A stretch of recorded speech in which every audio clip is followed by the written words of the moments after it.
At 40, Lewis Hamilton finally reveals the 5 drivers. He regretted the most 7 world championships, 103 race victories, a name that rewrote every record Formula One ever created. Lewis Hamilton did not just compete at the highest level, he dominated it for 2 decades straight.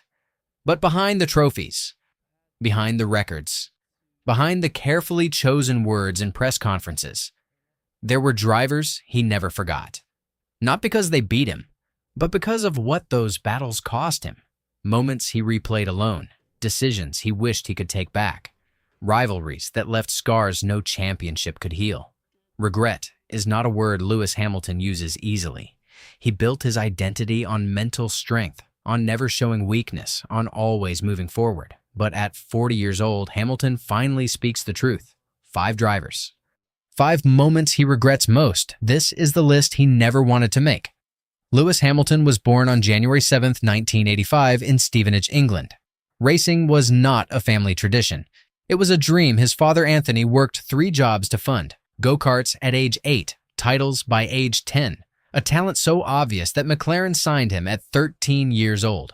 By 2007, Hamilton arrived in Formula One and nearly won the championship in his rookie season. The sport had never seen anything like it. A young black driver from a working-class family outpacing legends on the biggest stage in motorsport. Then came 2008, his first world championship, the beginning of something historic. 7 titles, 2 different eras, 2 dominant teams. Hamilton proved he was not a product of machinery. He was the machine. But greatness always comes with a price. And Hamilton paid it in ways the trophies never show. Driver number 5, Felipe Massa. Felipe Massa never wanted to be a villain in Lewis Hamilton's story. He was a quiet, professional, deeply respected competitor who gave everything to Formula One. But in 2008, one moment connected these 2 men forever, and Hamilton has never fully made peace with it. The Brazilian Grand Prix, final race of the season. Massa crossed the line first in front of his home crowd. The crowd erupted. His father wept. For 30 seconds, Felipe Massa was Formula One world champion. Then Hamilton made one overtake in the final corner. One move, enough to steal 5th place, enough points, enough to rip the championship from Massa's hands in the cruelest way the sport had ever witnessed. Hamilton celebrated. Massa stood on the podium with tears he could not hide. Years later, Hamilton admitted that image never left him. The joy he felt that day sat uncomfortably beside the devastation on Massa's face. 2 drivers, 1 moment. Only one could walk away whole. Off the track, Massa carried the loss with dignity. He never attacked Hamilton publicly. He never demanded sympathy. That quiet grace made Hamilton's victory feel heavier, not lighter. For Lewis Hamilton, Felipe Massa represents the uncomfortable truth about winning, that sometimes the cost of your greatest triumph is written on someone else's face, and no trophy can erase that. Driver number 4, Nico Rosberg. Some rivalries are born on the track. This one was born in a karting paddock when both men were teenagers. Lewis Hamilton and Nico Rosberg were friends before they were enemies. That is what made everything that followed so difficult to forgive, and even harder to forget. They grew up racing together. They trusted each other before trust became dangerous. By the time they became Mercedes teammates in 2013, that friendship carried a history most rivals never share. Then, the titles started mattering. At the 2014 Belgian Grand Prix, Rosberg made contact with Hamilton's rear tire at high speed. The move ended Hamilton's race. Rosberg admitted it was intentional. A message delivered through carbon fiber. The friendship cracked that afternoon and never fully recovered. The battles grew darker through 2015 and 2016. Pit lane arguments, helmet throwing, conversations that stopped happening altogether. 2 men who once called each other brothers began treating every race like personal warfare. Then, in 2016, Rosberg won the championship and immediately retired. He walked away at the peak. Hamilton stood in the paddock wondering if he had pushed his oldest friend entirely out of the sport. Off the track, Hamilton rarely speaks about Rosberg without a careful pause. Not anger. Something quieter. Something that sounds like a man who wonders what might have been saved if winning had mattered slightly less. Driver number 3, Max Verstappen.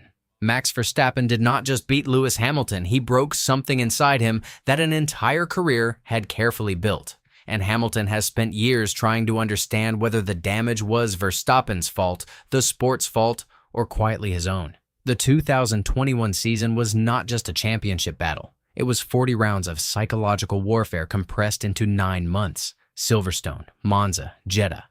And 2 drivers treating every corner like the last corner that would ever matter. The collisions were not accidents. They were statements.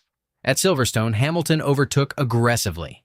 Verstappen hit the barrier at nearly 300 kilometers per hour. Hamilton won the race while his rival sat in a hospital being checked for injuries. Hamilton celebrated. The world debated.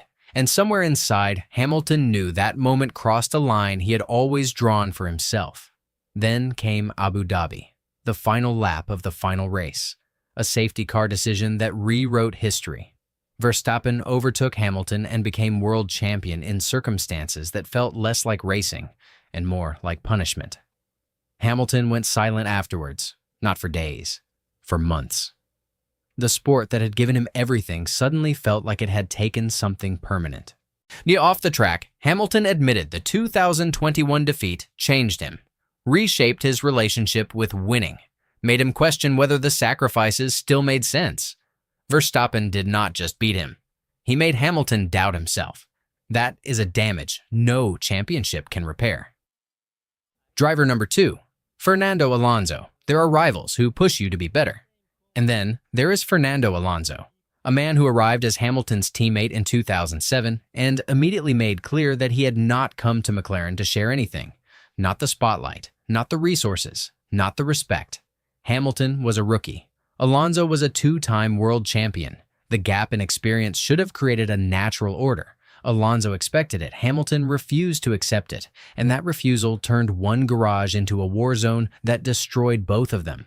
At Monaco, Alonso held Hamilton in the pit lane during qualifying, deliberately, costing him a crucial lap. The stewards penalized Alonso. McLaren lost their constructor points. The entire season collapsed under the weight of 2 drivers who could not share the same air. Hamilton finished 1 point behind the champion that year, 1 single point, and years later he sat with that number and traced it back to every moment the internal warfare had cost him, every distraction, every political battle fought inside his own garage. Off the track, Alonso never fully acknowledged what that season took from Hamilton. He spoke about his own frustrations, his own mistreatment, his own version of events. 2 men, 1 destroyed season, 0 shared accountability. Hamilton regrets not handling that battle differently, not because Alonso was right, but because Hamilton knows he let the anger control him when discipline would have won everything. Driver number 1, Michael Schumacher. Every record Hamilton ever broke belonged to one man. First, 7 championships, most race wins, most pole positions.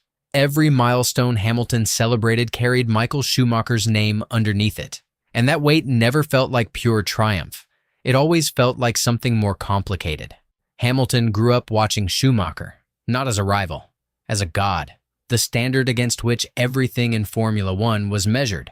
When Hamilton entered the sport, Schumacher was already a legend. When Hamilton began breaking his records, Schumacher was no longer able to respond. That silence is what haunts Hamilton most. In 2012, their careers briefly overlapped. Hamilton was rising. Schumacher was fading. They shared tracks, but never truly shared a battle. Never a moment where both men stood at equal strength and settled what the history books could never settle cleanly. Then, in December 2013, Schumacher suffered a catastrophic skiing accident, and every conversation Hamilton ever wanted to have disappeared permanently.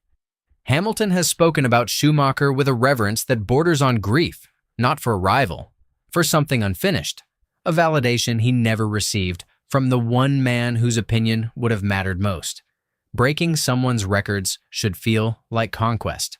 For Hamilton, breaking Schumacher's records felt like inheriting a house where the previous owner never got to say goodbye. That incompleteness sits at number 1, not because of what happened on track, but because of everything that never got the chance to. 7 world championships, 103 victories. A career that rewrote every record the sport had ever written. Lewis Hamilton achieved everything Formula One could offer, but behind every trophy, behind every celebration, behind every record that now carries his name. There were 5 drivers who left marks no championship could erase. Felipe Massa's tears, Nico Rosberg's silence, Max Verstappen's final lap, Fernando Alonso's warfare, Michael Schumacher's unanswered question. Regret does not cancel greatness, it shapes it. It reminds the world that even the most dominant champion in motorsport history carried doubts that statistics never captured. At 40 years old, Lewis Hamilton finally understands that his greatest battles were never really about the points. They were about the moments he cannot take back, and the ones he wishes he could.